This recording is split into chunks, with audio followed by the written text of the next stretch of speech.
Welcome to Deleted Saves. On this episode, Sunset Riders for the arcade. Well, shucks howdy, folks. Welcome back as we once again ride the dusty trails of the video game version of the Old West. This time, we look at this time period through the eyes of a Japanese development team and see what they came up with. Will it be like any of the other previous westerns I've covered on this show? Probably not. Today I discuss 1991's Sunset Riders. Today's game comes to us from the once mighty Konami, who dominated arcades and home consoles with titles like Castlevania, Contra, Silent Hill, all of which I've featured before, as well as other franchises, but of late have done little more than make gambling machines and have done fuck all with their huge catalog of hits. But Sunset Riders is something of an outlier, being a one-and-done arcade cabinet. The game itself features up to 4 playable characters named Billy, Steve, Bob, and Cormano, each one a bounty hunter looking to collect on some of the biggest scumbags in the West. Billy and Steve have revolvers, Bob carries a rifle, and Cormano uses a shotgun. And other than their color scheme and weapon of choice, there is very little to tell them apart. The gameplay allows the players to shoot in any of the 8 major compass directions, and there are power-ups aplenty that allow you to shoot faster, farther, more powerfully, and with multiple streams of bullets. It is also one of those games where the second you get hit by a stray round or explosion, you die, losing all your power-ups. Depending on how many enemies are on the screen at any time and how many players there are in the cabinet, Sunset Riders can quickly begin to resemble a bullet hell game. Thankfully, the bullets of your allies don't harm you.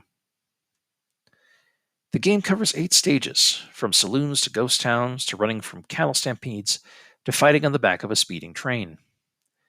There is the battle on native land, to a shootout at a Spanish-style fort, to the final fight at a grand mansion full of roses, lorded over by the final boss. Sunset Riders is also full to the brim with Western tropes that might now be considered ethnic slurs or racist caricatures, like the native warriors who speak in "me heap big chief" style broken English, the Mexican outlaws who act like a dumbed-down Zorro on meth, and the aforementioned final boss who is so British it physically hurts.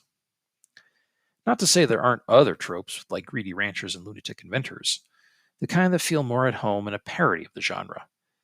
But the holy shit we're going to get sued levels of cringe characters really overshadow the others. But again, it was 1991 and the developer mostly got their information through the lens of American media, so we can't really blame Konami for that. There is really very little more I can say about the plot of the game. Play the stage, shoot bad guys, shoot the boss, each of whom flashes red more and more until they collapse, rinse and repeat. Fast-paced shooting action and some element of slapstick comedy play into each stage, with fun little challenges like climbing across ropes over burning oil and vertical scaling across mesas being sprinkled in to increase the challenge. This is not a game one takes seriously. And this would be a pretty damn short review if I didn't mention the home conversions of the game.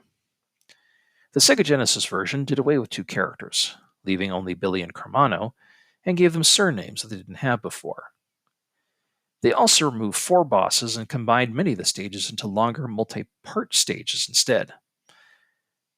Changed the bonus stages, and any of the voice lines are just text bubbles instead. As we know, the Genesis sound chip didn't do voices very well. The Genesis version features perhaps the most outright changes from the arcade original.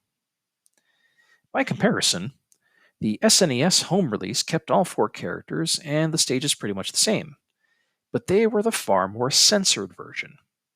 The dancing girls featured in the original game were dressed more conservatively, which checks out with Nintendo's family values ideology at the time, and all female and native bandits were replaced with white dudes instead.